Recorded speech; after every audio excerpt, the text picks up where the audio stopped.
Good morning, everyone, and welcome to the Saturday morning show. Today, we are going to be talking about is buy-to-let broken? We're going to look at the facts, we're going to look at the figures, we're going to look at future trends for private landlords in the private sector. I think there isn't any denying that the last 10, 15 years has been different. And I think that about 15 years ago is when I kind of come into the industry. Things have changed so much for me in that period. Yeah. Jim, you've obviously been doing this a lot longer, and do you know things like lending criteria and things like that? I mean, how has things changed in that period of time? I mean, we're talking. When I first started, it was yeehaw, welcome to Wild West. Yeah, Because so it's much. like there was no regulation, there was nothing, there was no way, there was no blueprint, there was nothing at all. You just had to make it up as you go along. And I did a pretty good job at it because I was the first charter mark landlord approved by Fife Council in the private rented sector. Yeah. I was the very first person. We were always through the very first letting agents approved by the Scottish Government as the very first approved letting agent, and as well we were the approved letting agent with Fife Council as well. So we were the first of a lot of things, and we blazed a trail all the way through. So we've got a head start on everybody else, I would say, in terms of the lettings market and understanding where it's going, understanding where it's been, understanding where we are right now, and understanding where it will be going. Yeah. There's no doubt about it. I've just written to Willie Rennie and to write to the housing minister on my behalf to challenge him on rent controls and mid-market rents. Give me the definition, because you seem a bit coy about it. It's like, because I know what it is in law, mid-market rents, what they're defining it as, and it certainly ain't covering us as a private landlord. It's like they're deliberately engineering it. So the only person they're going to pick on in rent controls is private landlords. That's it. Corporate landlords are getting away with it. Student lets are getting away with it. Housing associations, mid-market rent, who are basically charging the same as us. How if rent controls are there to control rent, how is it a housing association charges the same as us and they're getting away with no doing it? Yeah.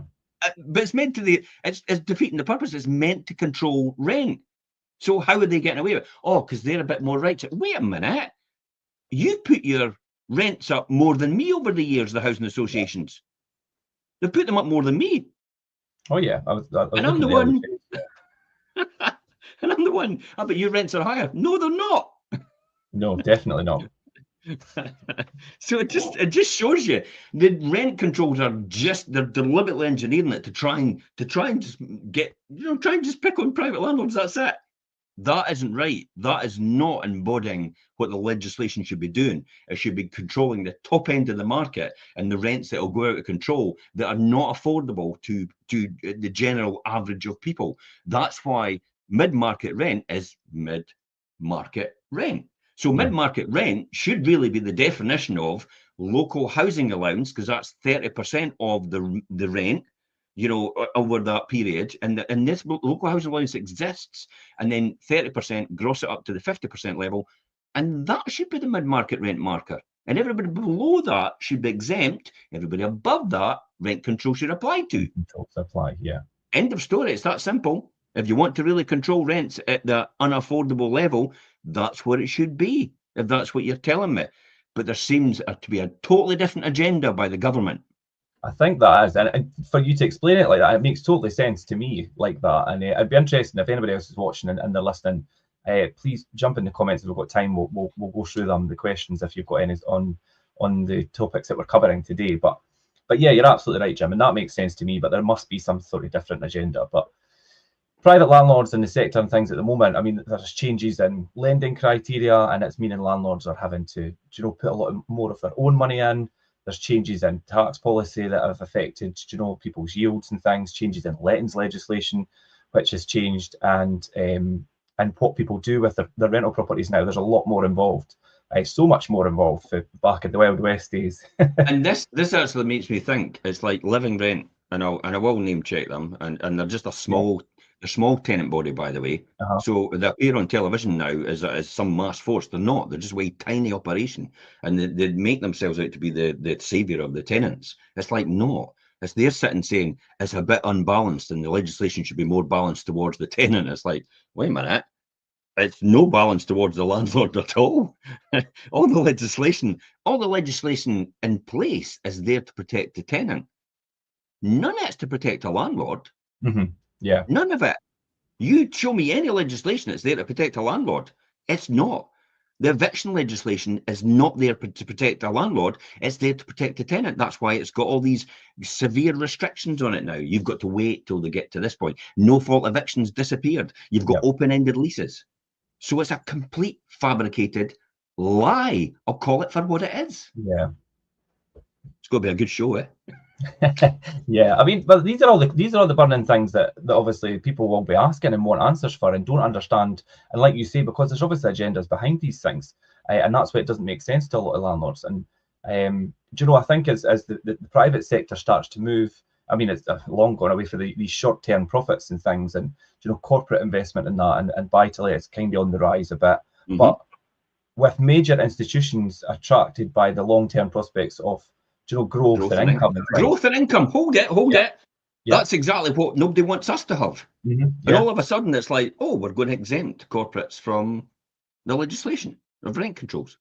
Oh, so they can make growth and income and profit of the tenants.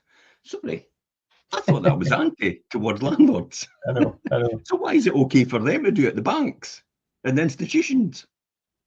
Think about that. And they're not going to have a lot lower rents than what I've got. They're going to be sky high. They're going to be at the highest level they could get them. And they won't be controlled.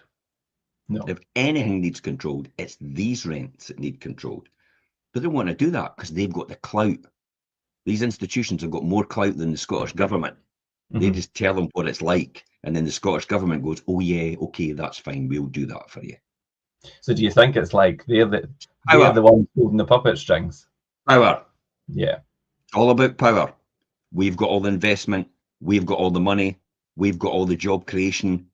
You're going to listen to us. That's what the banks say to the government. The government goes, yes, what would you like us to do? 3 bags full, sir? How high will I jump? Yeah. Yeah, but yeah, absolutely. And it leaves a lot of people then asking the question, do you know, is the future really for all the big boys and the big players? Or is there still a place for small and independent landlords who have, do you know, a thriving portfolio, but maybe only made up of a couple of properties? Do you know, two or three to five, do you know, something like that? There is, and we'll explain it throughout here. There is a place, there is a niche market area for independent landlords to have that thriving and profitable business, like what you say. And this is what we're going to talk about today. What is the factors affecting the market today and tomorrow? And should you choose whether buy-to-let is for you or not? I mean, it's no fun. Buy-to-let isn't for everybody. Everybody thinks it. I mean, they immediately get in line for the results that you can get from buy-to-let because they see other people waving their flags about going, look at us, look at how much money we... No, you've not made any money at all because it's all hypothetical numbers that you're pointing on the screen. That's all. If I buy it for that, if I borrow it for that, if I get it valued at... Is it valued at that? No. Well, shut up then. Stop lying to people. Stop making things up. Yeah, because it's not. It's not numbers all the way around. And if that's that, wait a minute. So is that 100% occupancy rate then? Where are you going to buy that? Well, we're not sure yet, but that's the numbers and that's how they work out. My God, I did that on a spreadsheet and estimated I'd have 40,000 properties by now. It's like, and I've not got anything like that at all. Yeah, I see. There you go. So it was all made up, all hypothetical. Life gets in the way, and it's complete fabricated. That's all. So you have to watch. So this is what you have to understand. This is what we're going to talk about. Listen, this is what we're going to talk about. Whether the numbers will work for you and what is involved in buy-to-let. It's not a case of just buying a property, handing it to a letting agent, and hoping for the best. You still have to be involved in this in some shape or form. However, you know yourself, I've taught you guys to do exactly what I want you to do for me. So my involvement is basically having meetings with portfolio buyers, portfolio sellers, having meetings with the bank, and having meetings with it who will fund it all, and then having meetings with my solicitors and stuff like that. That's a great life. I like that. So I go about buying, you guys manage. And then once a month, I have a meeting with you guys in property management, go through all the properties, just make sure everything's exactly on track, give a wee bit of advice from time to time. That's about it, really. I think, and the only time you and I really get in it is if I just want to clear spending things. Do you know, that's how it should be. That's the only reason it should be. That's so easy to do. I wonder what it's like for other people's experiences with their letting agent. Yeah, it'll be a very different story, I would imagine. So. Well, we But yeah, assume it's all swimming and it all goes perfectly like what it you does for expect me. you expect everybody Yeah, to be the we same. I assume that expect that's what happens to everybody everybody else, but I'm not entirely convinced that is the case because my previous experiences before I had the letting agency. Yeah, I sometimes forget, and I just expect that all other agents do what we do and what I do, Yeah. and it's not the case at all. Sometimes it's quite scary. But anyway, Talk to me, Richard. Our landlords panic selling right now. yeah, I think given the current climate and the sector and things, that is a good question. You know, are landlords panic selling? You could see a lot more coming on in the market, and the word of mouth is that, oh, everybody's selling up, but are they really? I mean, we've seen a lot of landlords selling up. And there's no denying that. And generally, those focused or relying on the monthly rent as income, I think, are the ones that have suffered here from their buy-to-lets, and they've had to obviously let go because of obviously the factors influencing that, mortgage rates and all these different things in the current climate. But yeah, I think these are the ones that have been hit where it's a source of income for them as opposed to building a portfolio, generating money to reinvest and building things for the future. It's because they rely on the income every single month. Yeah. And they can't afford to take swings up and down in the money it comes in. Mm-hmm. That's the issue here. If you're going to be a buy-to-let investor today or a landlord today, you can't rely on that money. That is not what you should be relying on. You should have a full-time job, ideally. Yeah. And that's where you do your day-to-day living from. That's what you survive on, your full-time job income. You keep some aside, obviously, because you can reinvest it all the time. And then you rely on, you keep your side hustle, which is your property business, building over time and reinvesting the profits. So you can weather any storm because you've always got your job. You're always reliant on your job. You're always reliant on that. It's an easy gig. Why would you give that up? Oh, the beauty of self-employment. Oh, long hours and no holidays paid for, and no sick pay. You go sick, you've still got to do it. And if somebody complains, you've still got to deal with it. It's like, oh my God. It's like, who would give that up for that? But I'm free. No, you've just got another job, but it's even worse, the conditions that you've got. Oh, I can do what I want when I want. Okay, if you don't do anything, you don't get paid. Yeah. I can't see the thing about self-employment. It's like, no, side hustle alongside property, alongside what I do. And then what you do, your day-to-day is your living, and what you do outside of that creates your lifestyle. So you have to put a bit of effort in outside of that. You're not going to work 9 to 5 if you're doing buy-to-let at the same time as working your full-time job, but you're certainly going to have the security. You've got that income coming in every time. And I did use the word security. Because it's a lot more secure than being self-employed. Yeah, I mean, the current climate. Destiny here, everybody's saying, no, you're not. Somebody else is in control. It's a customer. I think what the current climate's demonstrated is that the most successful landlords and investors and things are the ones that have had that long-term view on their investments. Yep. These are the ones that are going to stand the test of the time, and they're going to be able to keep hold of their portfolio and their rental properties. And they're the ones. I'll be interested to hear, Richard, who's selling up in the comments. Yeah. Who is selling their buy-to-let properties right now, or who's sold just recently, and they're sick to death of the legislation and all the regulation coming in, and the possibility of what's going to be coming in the future? That's what I want to hear from. I want to hear from these people. Yeah, definitely. I think as well, if you're in a position and you're actually at this point in time expanding, as opposed to considering selling up, then you're obviously doing something right. Definitely. Yeah. Capital growth is a really good one as well. That's you had said there, capital growth is a priority, definitely, and they take care to ensure their buy-to-lets are well managed and stay ahead of the market and attract these higher quality tenants, I would say. Now, capital growth is definitely that. Let me give you an example. Over the last 14 years in Fife, property prices have gone up by 56%. Inflation's gone up by 51.8%. Dundee. The property prices have gone up. Let me just see if I can catch. I do have it written down somewhere in here. I've got it. Dundee. Here we go. Property prices have gone up. Yeah, did it the other day. Property prices have gone up by 34%. FTSE's done 38%, and inflation's gone up by 51%. So in Dundee, the property prices haven't actually caught up yet. But that means there's a lot to increase in the Dundee area. This is just Dundee, not Angus. Angus is a wee bit more, obviously. But the average price in Dundee is 148,000, so which is perfectly affordable. Yeah, that is. Again, that thing makes you think, it's like, wait a minute, if the rhetoric is about all these private landlords got the properties and it's no fair, and people kind of get on the housing ladder. The average price in Dundee is 148,000. How's that? If you kind of get on the housing ladder at that price, there's a problem. You need to go back and learn and make yourself more valuable so you get paid more money. This is what people don't understand. You have to go back. You have to go back and train to be more valuable so your skills will be paid more money. You don't just put your hand out and go, I need more money because my rent or my it's like, whoa, wait a minute, what are you doing? You're just shoveling in the street. It's like, that's it. That's all you're doing. And that's not to decry anybody, but that's what that pays. Yeah. You get paid more because of the skills that you attract or the value you add to the business. That's why. So get something, go back, get some skills, get skills that you can add value to whatever it is. That's the whole point. That's why you get paid more money. Yeah, continually learn and train and things and adapt your skill, definitely. Yeah, and that's the whole point. So the bigger story is how corporates are entering the market though, Richard, isn't it? Yeah, so these bigger corporate ones, and like John Lewis, they've put out their intent to build 10,000 rental homes over the next 10-year period. And then Lloyds Banking, Lloyds Banking Group, they've announced plans to do 50,000 buy-to-let properties by 2030, and predicts increasing demand over the next 5 years. Yeah, that won't phase anybody. I'll be honest. Look at Scotland; they've got 20,000 net migration every single year, coming in.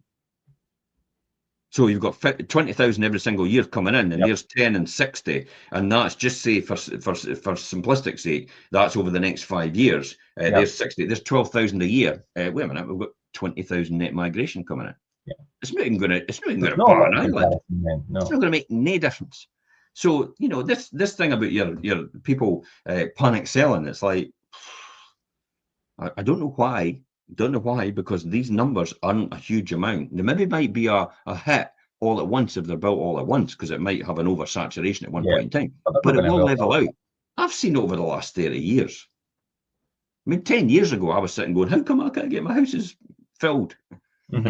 What's going on? Yeah. Pandemic comes along, and all of a sudden, oh my God, it's like we're overwhelmed. It's like, what happened? I remember it was about 2014 time, and we had a couple, and there was a few of them, and we couldn't fill them. And now people fight it's like just like that.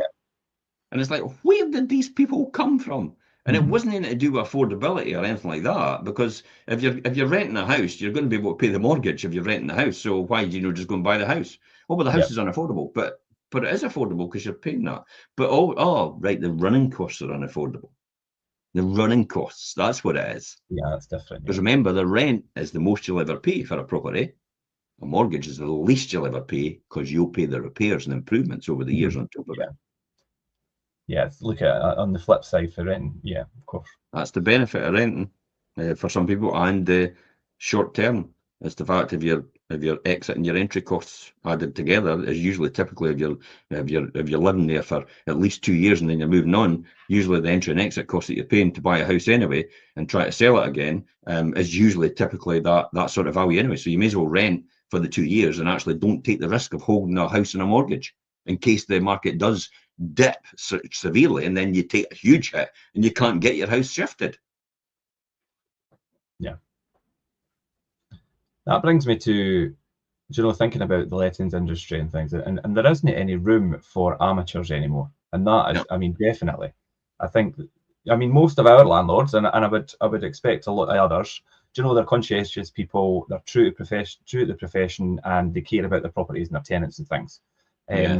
However, it is good to remember that until relatively recently, the system was thoroughly exploited by some people, and by a particular type of people who used like the rules and the tax breaks and the tax legislation, and they provided substandard rental homes for short-term gains, and that really it was at the expense of tenants, really.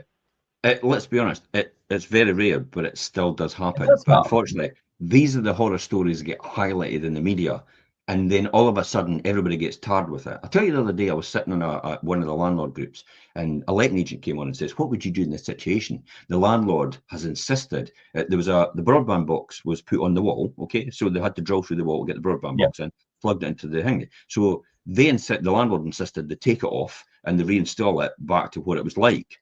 and the guy said, the tenant said, okay, my dad's actually a qualified painter and decorator, so he's going to do that for me. And they went, no, no, no, I'm going to take off your deposit and I'm going to get somebody to pay for that. And the tenant was, the letting agent was sitting asking, what would you do in that situation? I would invite the bloody landlord to leave the market and stop giving us a bad reputation. That's what I'd be doing. Don't get out. Stop giving us a bad reputation by doing things like that. That'll never wear with Safe Deposit Scotland. You'll just go get lost. We're not taking that out. They had you should have given them the chance to repair that. Especially if the guy's a qualified painter and decorator, his dad. That's ridiculous. Yeah. And that's the stupidity that some people are as landlords.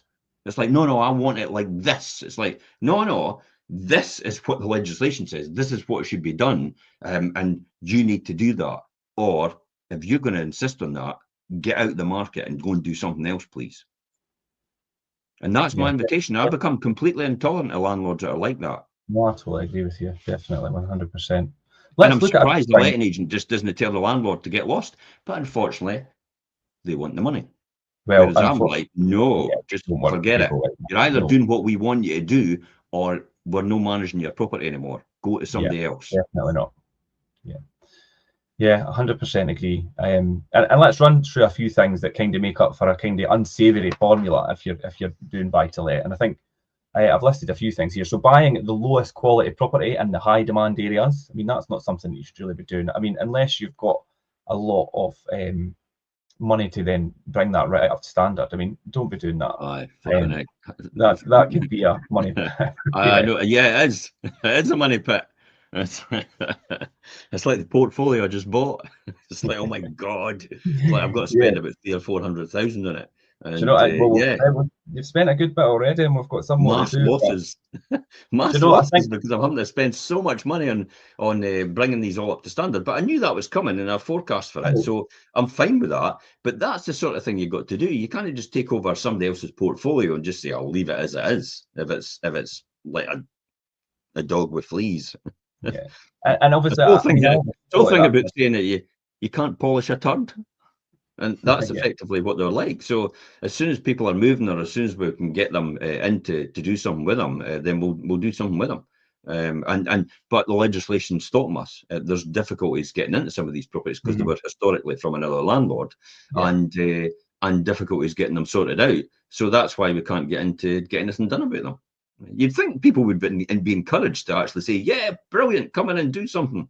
It's like, no, there's some people that just like a bit, I don't know, why would you not want it improved?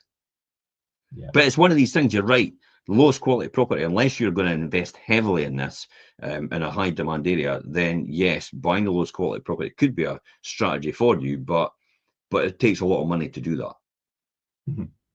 Yeah. Also, I think overcrowding in properties and having too many tenants, obviously, in Scotland here, obviously, you have to watch. You enter into the HMO kind of side of things. If you're doing HMOs, having too many people or allowing too many people to live in one property. What's the HMO legislation again? So in Scotland here, so in terms of what the amount of people you could have, well, it depends on the size of the property, obviously, and rooms and things. Okay, but it's two or if it's two or more, is it? Oh, and it's just like three unrelated people. So you can only have 2 people on a lease, unless or if they're related, you could have 3. You could have 3, definitely. And but you could have 4 if they're all related anyway. You could still have 4. Or you could have 4. Same family. Yes, or if you've got 2 couples. Yeah. If you've got 2 people. So you can have that. So it's really 3 or more unrelated people, and you have to have an HMO license in Scotland. That's the rule of thumb. Definitely. So filling to the brim with as many tenants as possible is not the strategy you should be doing. Supplying the cheapest specification of appliances. I would go for mid-market, to be honest. You don't need to do like all these expensive appliances and things, as long as they're, like you say, mid-market, good quality appliances. If you're providing them, don't buy cheap. It will not last the test of time. I think I've learned over the years: pay cheap, pay twice. Pay twice. Yeah. I think that really does stand true, and there is people out there that think they can get away with it, and it just comes back to haunt them. Carrying out their own basic repairs after countless reminders, if at all. That's another thing. Carrying the same repair every single time. And that's going to have a detrimental effect on your occupancy rate because people are just going to leave. It's going to cost you twice, obviously, as much when you come to repair it finally properly. Yeah, bad rep as well. Yeah, and your reputation as well. Yeah. Never investing in upgrades and improvements. That's another one. How people don't actually realise the amount that they've got to spend, they've got to invest every single year. Now, for me personally, it's a phenomenal amount. My repairs is typically and improvements is typically about 30 to 40% of the top line rent. Mm-hmm. At least, but it's necessary. It improves stock, better quality standard accommodation, attracts a better quality tenant, people that will pay on time, people that want to be antisocial, and people that won't damage your property. That's effectively what you're attracting, and your occupancy rate stays high as a result of that, so it maximises your returns while keeping well, I would say a nominal rate, which is rent rate, which is below market rent. Yeah, definitely. Below market rent, BMR. BMR. Let's talk about BMRs. Below market rent all the time now. Let's coin that as a phrase, a BMR. Oh, that's a BMR property. Yeah, you know, I mean, we should do it below market rent, because most landlords are below market rent. Because somebody has to be. If there's an average, then you've got to have half of them above and half of them below. So what's the problem here? And the market rent is obviously, the market rent's the market rent, and if somebody's charging less, I mean, I had one in 2-bedroom in Cooper. Somebody was actually on a Facebook page going, "They're £750 a month," and I'm like, "What? We're only £650." I mean, somebody's saving £1,200 a year. I think they would be going, "I'd rather have that in my pocket than the landlords," but that's for me, that's all right. That's an acceptable rate. So I'm below what everybody else is charging significantly. Yeah, definitely.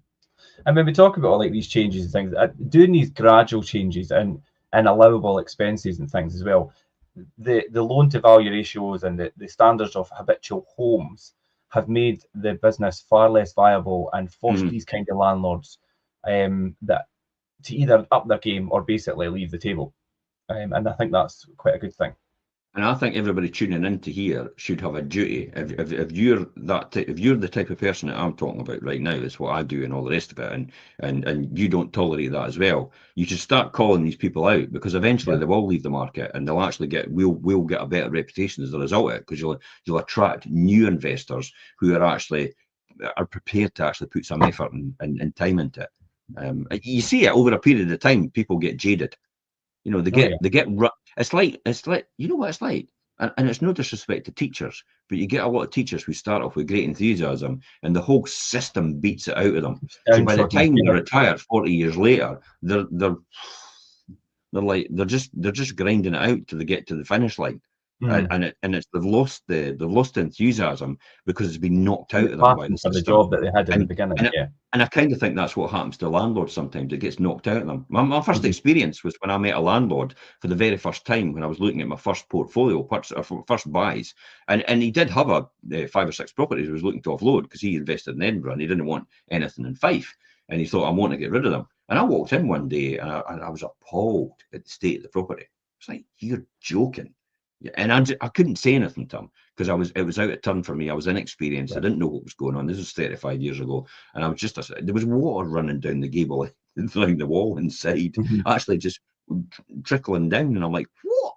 That's obviously coming from somewhere. What's the problem? And then we got into the car and he went, well, it's just like that. These people are just like, and he made a really derogatory comment towards it. No, but he made a really derogatory comment. Oh, right, okay. And I was appalled at what he said, and I was like, I was really taken aback because who the person was. I didn't expect that at all, but I could understand, because he had been in it about 20 years before that, so it must have been really challenging. And I think he started off like how I started off, all enthusiasm, like mostly landlords do and investors, and then it started to knock it out of him over the years. But then it must have been a bit of an eye-opener for you, and then you must have thought to yourself, that's not the landlord I'm going to be. Do you know, like, I'm never going to be that. Yeah, it definitely. It taught me there was you know what I learned? It's like, look for something that annoys you and do it better. Make it better, yeah. That's a Richard Branson tip, That's good. because that's how he does everything. Look for something that really frustrates you and see if you can do it better. And effectively, that's what I did with the buy-to-let market. And That's then the you remedied that frustration. honestly, obviously. it's the Cook report as well. When I saw about the landlords in London and they were charging £1,000 a month and there was cockroaches all over the place, and I'm like, oh my God, £1,000 a month. It's like, I could do better than that. And at that time, you know, up here, it was like £320 a month, maybe £260 a month, to be honest. But the number still worked on a smaller scale, and the number still worked. And I thought, this makes absolute sense. And I could do this better for the same, you know, for the same return as everybody else. I could do this far better. And that's how I started. And that's how I got a great reputation. That's how I had 100% occupancy rate. That's how the local authority put me down as approved landlord and wanted to work with me and to help them in their homelessness situation. Notice that doesn't happen now. I mean, Fife Council at one point actually had a couple of your properties that they actually used in house. Absolutely.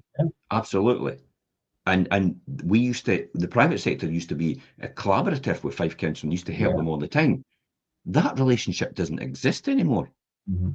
Yes, there's a draconian attitude towards private landlords now, and yet we were the ones that used to bail Fife Council out in terms of their homelessness numbers. We used to help them. They used to lease from us and the private sector leasing, and they used to take over the property and they would manage it completely and have another property. And that was a perfect thing. And it was withdrawn. Therefore, the funding was withdrawn. Therefore, they couldn't do it anymore. But there was the collaboration stopped over the last 10 years. And you can see how it's degraded into, you know, if you're a private landlord and basically you get treated like dirt from Fife Council now.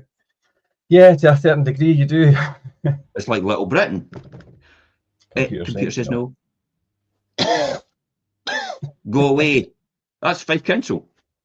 That's the government. That's how they treat landlords. That's how all your tenant bodies treat landlords as well. Tell me something different. You can't. You know, the people watching, people tuning in, tell me something different. You can't.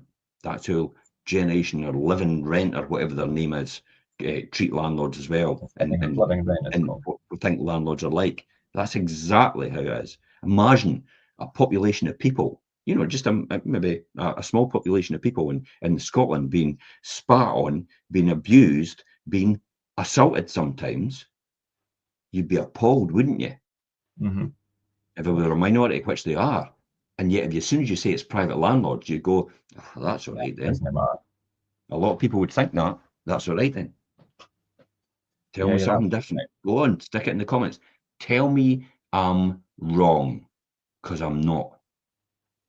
No, you're absolutely right. I can show you time and time again. Social media is great for it. I can show you time and time again where politicians, where all these lobbyists on these tenant bodies have castigated private landlords, have called them names, have typed all these trolls online as well, all these things that have been said and all the rest of it. And that seems completely acceptable.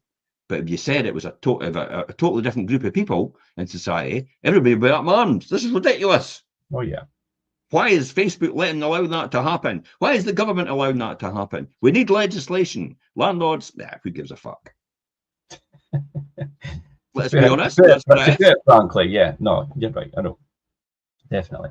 But yeah, what we've covered already. I mean, clearly. Don't feel sorry for me, by the way.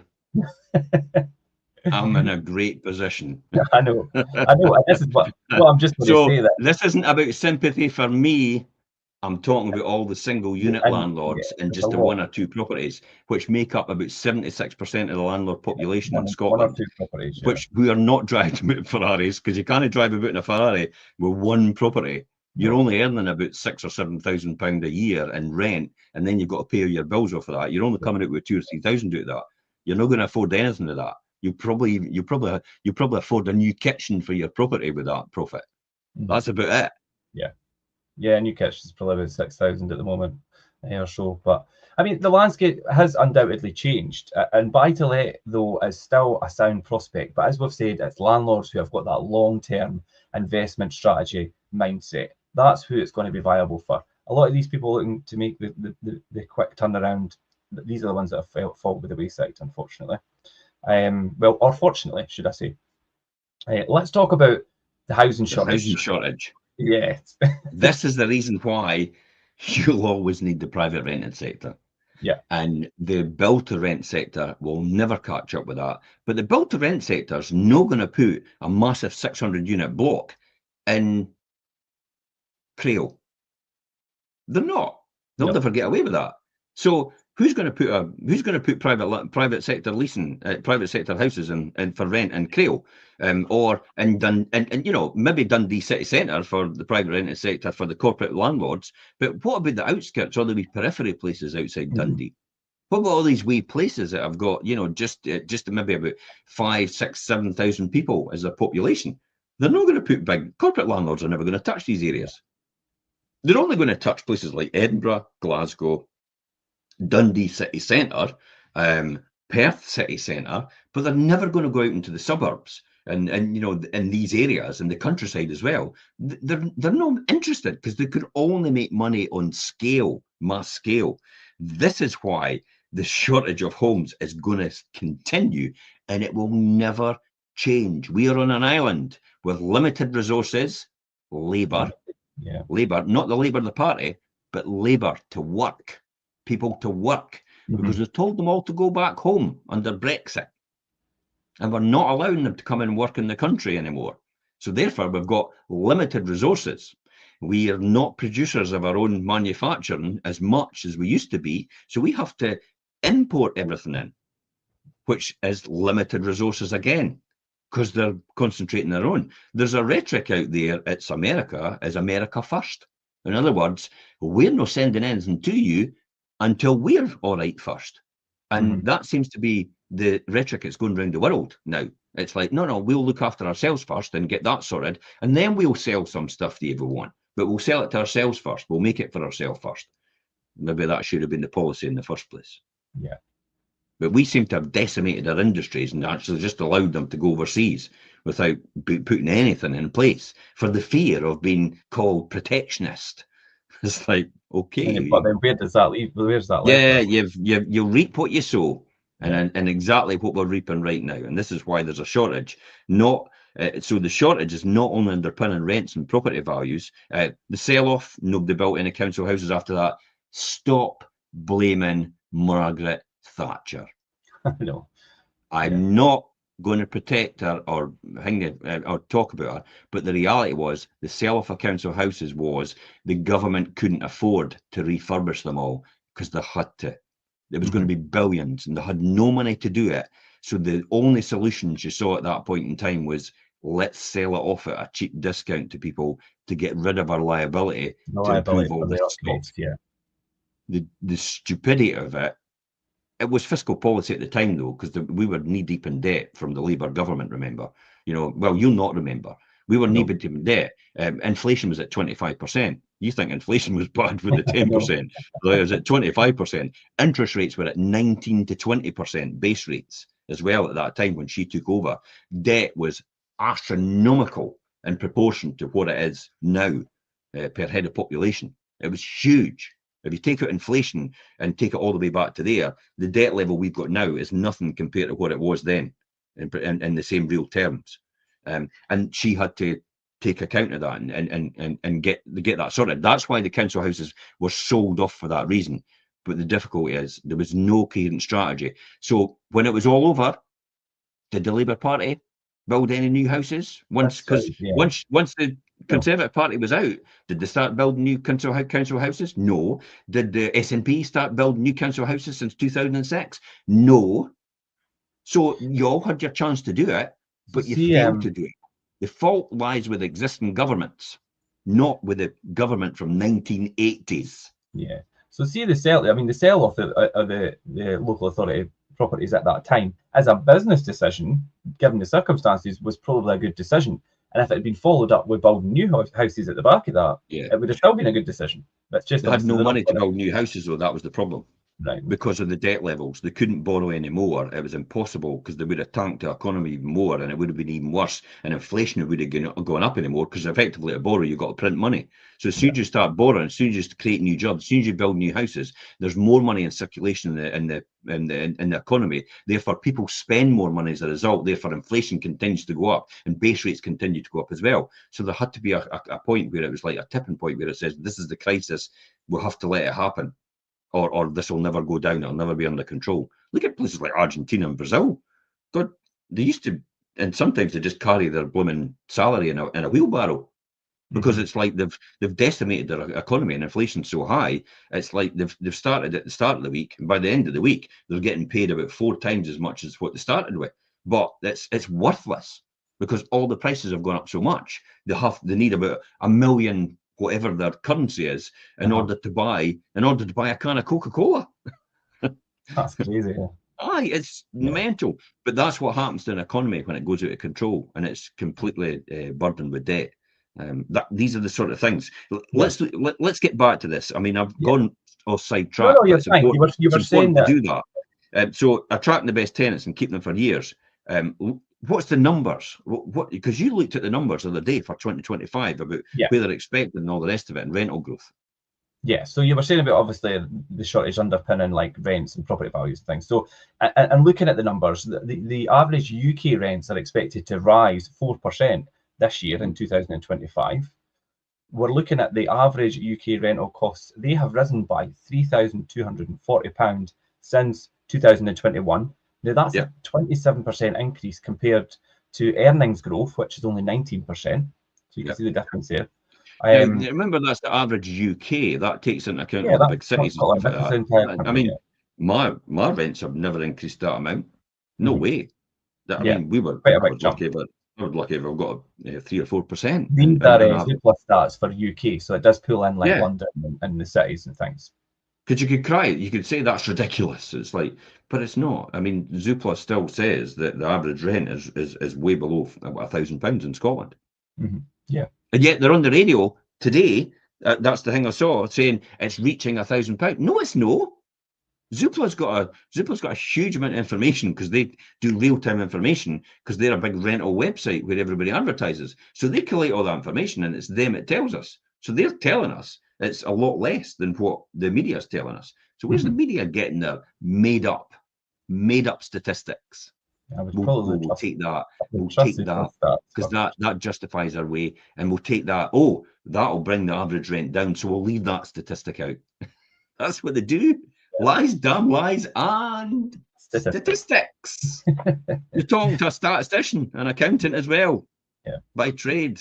It's you tell me the answer you want, and I'll show you the statistics to give you the exact answer you want, and every single thing you want to do on.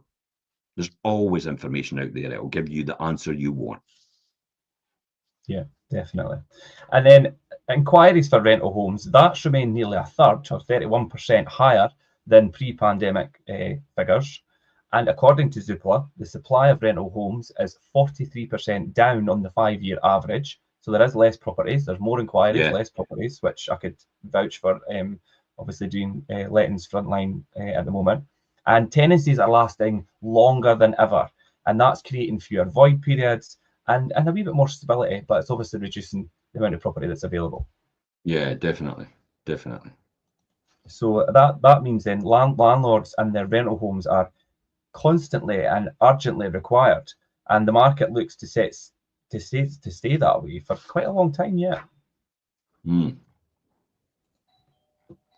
I'm just quickly looking up the market rents here for Zoopla, and just having a quick look on them. And it says Scotland. Where can I see it? Just talk amongst yourself, folks. Scotland, the average rent in Scotland, according to Zoopla, as of October 2024, is £834. I was going to say 800. Yeah, I knew that. Yeah. Edinburgh's 1,350. Aberdeen 719. You have Belfast 819. You have Glasgow 989. That's where they've got the statistic for that show the other day. It's approaching 1,000. It's only Glasgow you've taken it from. So you've not taken into account anywhere else throughout Scotland when it's actual just £834. There you go. And £834 on an average is still very affordable. That's 10,000 just almost on the button. And divide that by the average salary, and it's still way under 30% of your salary. So it's still affordable. But the thing is, these tenant bodies are actually saying, oh, there's sometimes it's 50 and 70 and 60% of somebody's salary. Where about? Before you open your mouth and let your belly rumble, Where does that statistic come from? Or is that just you made that up? Facts. I deal with facts. I don't deal with opinions or anything like that. Just what people think. It's like, if you're going to blast out a statistic and say something, give me the facts about it then. Yeah, definitely. We'll move on and we'll talk about the upgrading costs for energy performance and things as well. And there was a fair degree of fuss and things when the government announced the vision for energy efficiency in rental homes. But in truth, the proposals are no stronger than the shortlisting criteria for many tenants. And nonetheless, there are a few things worth remembering about decent home standards and things as well. So firstly, the government has admitted to not including the most vulnerable households in their report. So the targets may well change what they've set out and what they're working towards. And they have already. I mean, they keep kicking the can down the road with this and changing things in terms of the upgrades for energy. See what I mean about you've just said there, the government has admitted to not including the most vulnerable households. Lies, damn lies, and statistics. It maybe doesn't give them answer they want to see to justify why they're putting wanting to put legislation in. Anyway, let's go on. No, you're fine. And it's also as well, there's still a bit of uncertainty around government grants and the green home grants and the financing schemes and that are going to be available for landlords to kind of spread across these costs for doing the upgrades and things as well. 1st of April. Make sure 1st of April, get in there straight away. Green Home Scotland or Scotland Green Homes Deal, Green Deal Scotland. Get it typed into Google.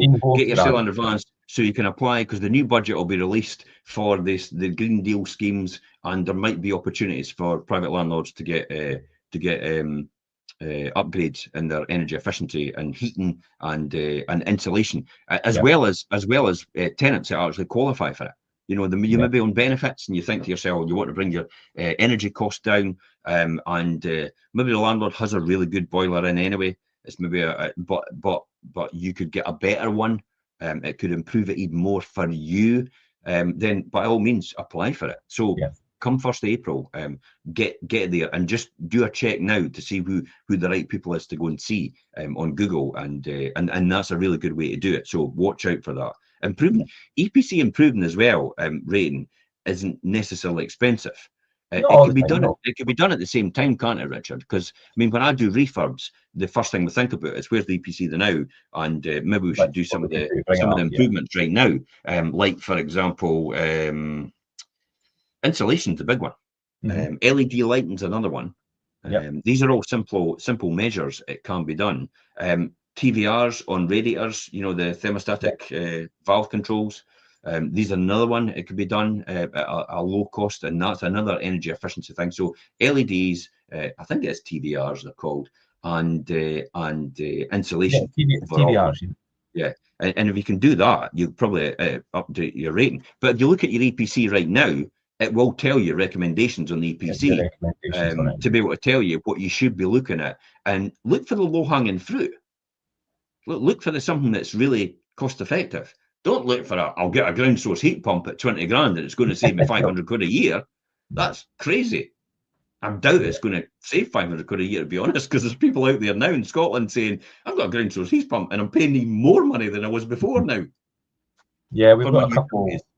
Yeah, we've got a couple of properties with the ground source heat pump, but I think they were kind of jumping the gun with the ground source heat pumps. But anyway, looking at the estimated expenditure and things for the average rental home to get to a grade C, they're talking about around 4,700, which should, if you need to spend that, be covered over a 10 to 15 period through the income produced by the rent and the associated capital growth for the property and things as well.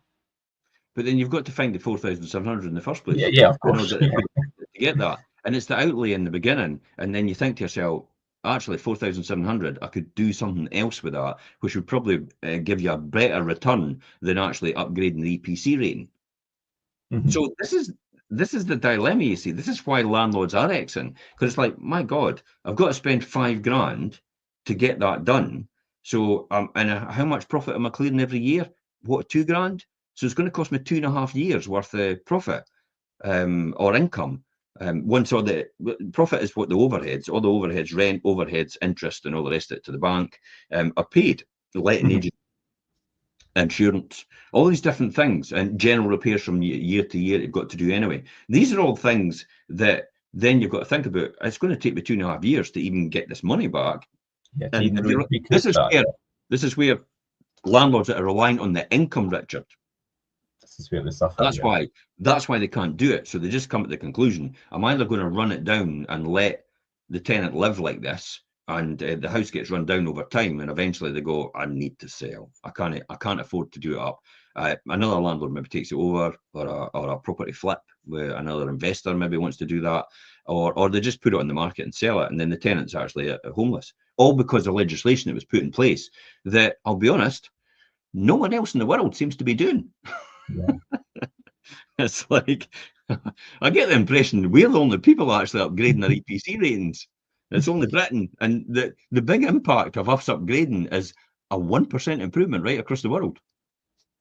Well, what I think, and obviously what their argument would probably be, and I put it in the notes here, is that obviously we are some of the least energy efficient homes in Europe, and UK standards are long overdue for an overhaul. And I don't believe that for 1 minute, Richard. I know, but I'd like to know who said that, really, because we have it written down here. You're absolutely right, but who actually goes out and says that, and where did they get the evidence to suggest that? Because I have a house in Spain, and it's like, it's not as energy efficient. It's just brick walls. There's no insulation in it at all. It's just blocks, basically bricks with air in it. These blocks. No, they're bricks with air. That's how they are. They're just bricks, and they've got big holes in them. And then they just put them all together, and then they put a screed over it, and then that's it. That's you done. And then the only thing you've got for anything is the reason it's energy efficient is because they've got the beauty of having solar, and they don't need as much heating. So to say we're not as energy efficient is not proportionally the same, because we're both playing on different playing fields. Oh yeah, definitely. So they're comparing apples with oranges in that situation.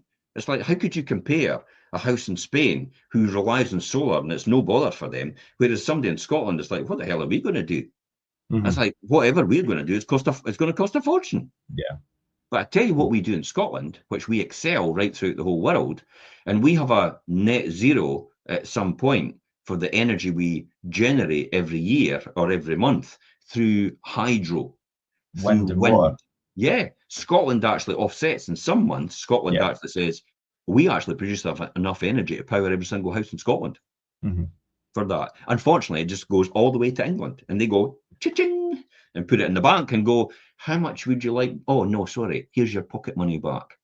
Sorry, I need to get political there. Yeah, no, I'm not an independence person, by the way, but I like full fiscal autonomy. Yeah, I'm an independent company for a reason, because I like to be in charge of the budget and have fiscal control over my own money that we generate. That's what I'm a big advocate for.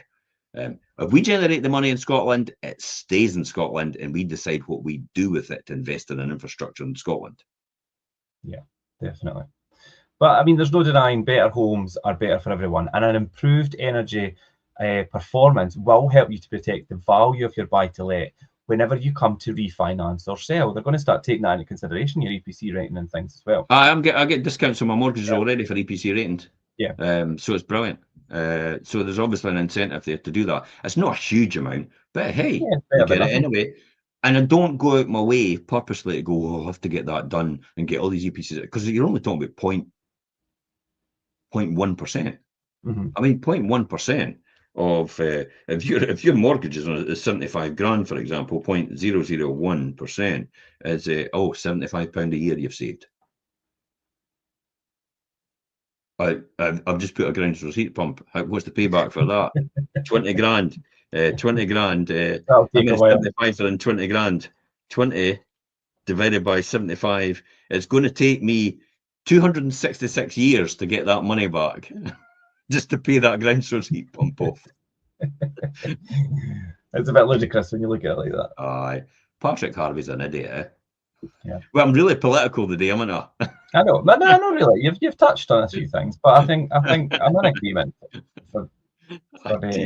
Right. Okay. Are there any buy-to-let strategies with higher Yeah, yield? let's round up today and talk about Absolutely. buy-to-let strategies.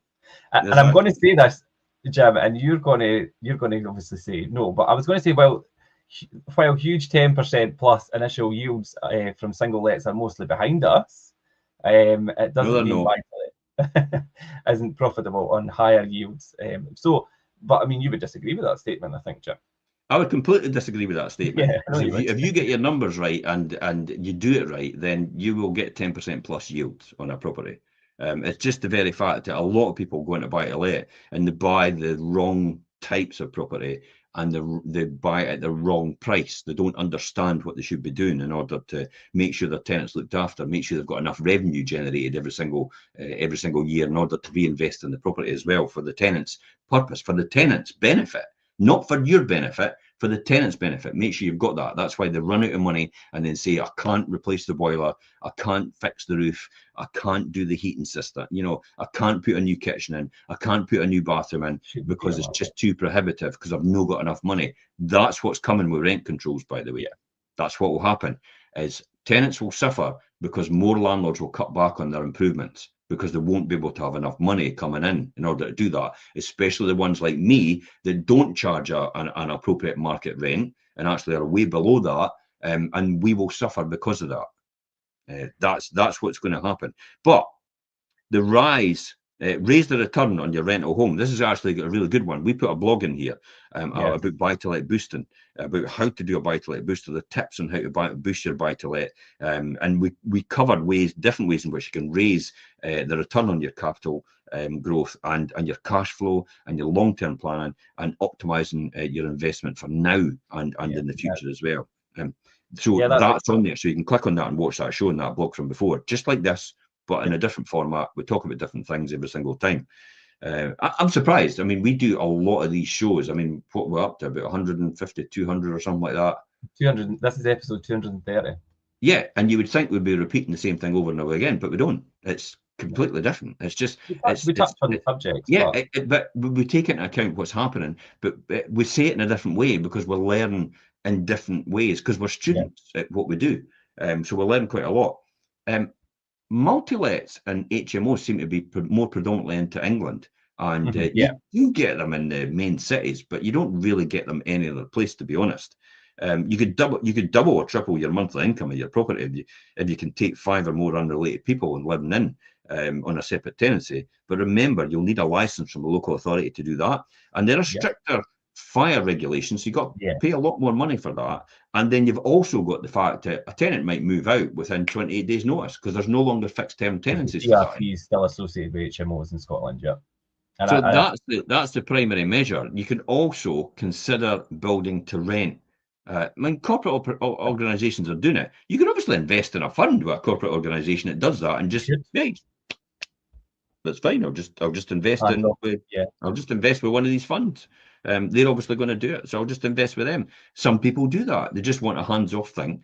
But there's nothing to stop independent landlords from partnering with a local builder for our contractor or property developer to pool their expertise on high-yielding properties and do that sort of thing. I mean, there is people that we know that take properties and maybe big, huge properties that are run down, and then they'll put them into multiple units and actually purposely build to rent. That's what they're doing. They're reinvesting, they're reinvigorating the property. But you do get builders that will predominantly just build to rent, and it used to happen a lot. I know an organisation, a private landlord actually, who actually just used to do that. They used to build to rent when it was available to private landlords.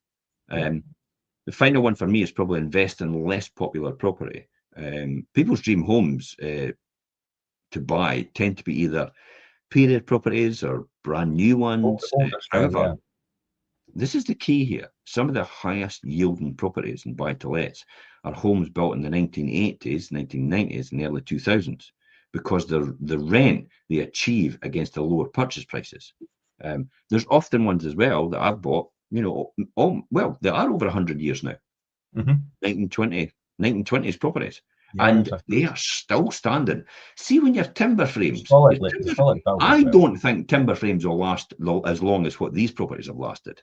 But they're constant improvements. They're cash cows. the money. I wouldn't say the cash cows that generate rent and generate good income and high yields, but they're also money pits. They can be money pits. So now and again, you have to make sure you put money aside in order to do that. Hence the reason why I don't touch any of the income from my rents. Mm-hmm. I just let it keep building. Yeah, let it build up and reinvest when you need. What's the point? It's like, so I can pass it on to the next generation, and I can do what I want to do.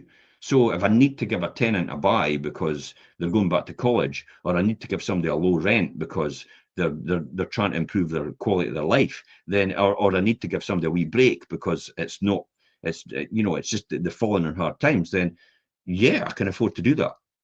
And for that reason, and I do that. You'll know that anyway, Richard. Yeah, yeah. But that's the point. You can afford to do that if you run this properly and help other people get back on their feet and get up and running. And that is, they're very attractive as well, investing in the less popular properties, but they're in really good areas. Classic example is Methil. It is right next door to Leiden train station now. Yeah, literally like walking distance. Yeah, 100 yards. Aberhill. Yeah. It's like there's no go. And it's like, wait a minute, White Rose, they all look way over the ocean in the 54th at White Rose. And it's like, why? And I was like, why is no one buying here? It's and I always said one day when I bought them 30 years ago, it's like, go be a train station here one day. I used to joke about it, but I knew it would happen at some point in time because it was before with the power station being there. So it was only a matter of time before it actually happened again. I was in one in Taylor Street the other day, and the dormer in the upstairs, and you could see right along the bay to I know, it's mental, London Links things, and then the train station's at the end of the street, basically.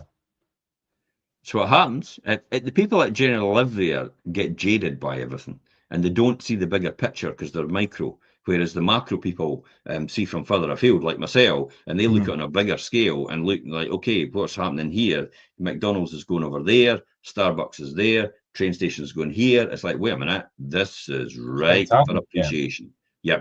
And affordability levels, it's like you could have 10 years ago, you could have bought one of these properties for 20 grand.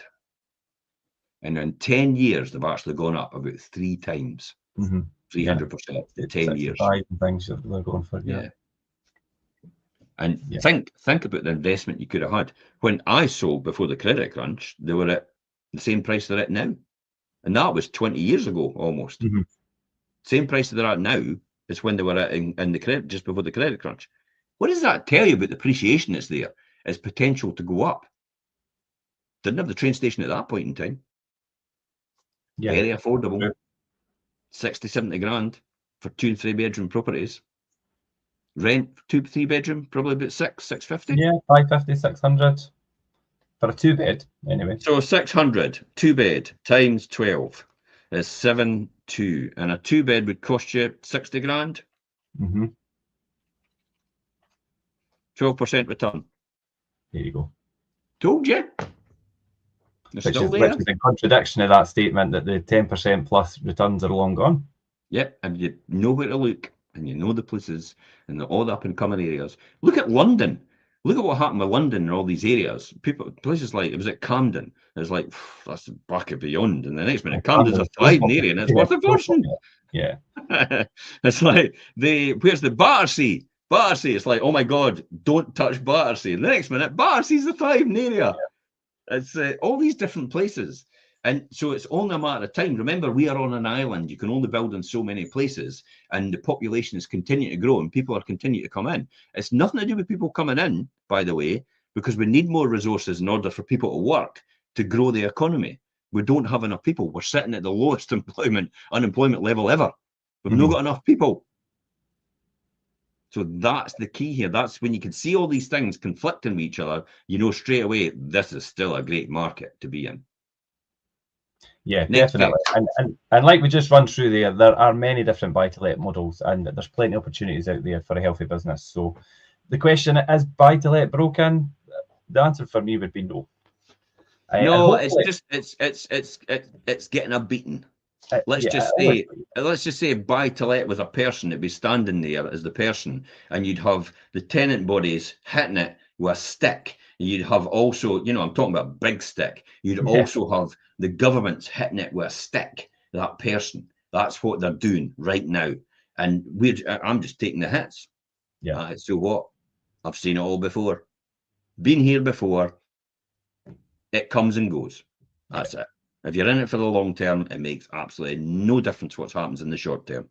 Yeah, I think that's the important thing, the long-term vision. But yeah, definitely, there's lots of comments that have come in, so I'm going to go and I answer these because we're going to end it there. We've overrun a wee bit, but hopefully what we've covered today has been insightful and helped everyone that's been watching. And you catch up on the rerun, and you'll catch us next Saturday as usual. Controversial comments as well, by the way. I know, I'm looking, so I'm going to jump in there. But thanks everyone. Thanks, Jim, for your insights as usual.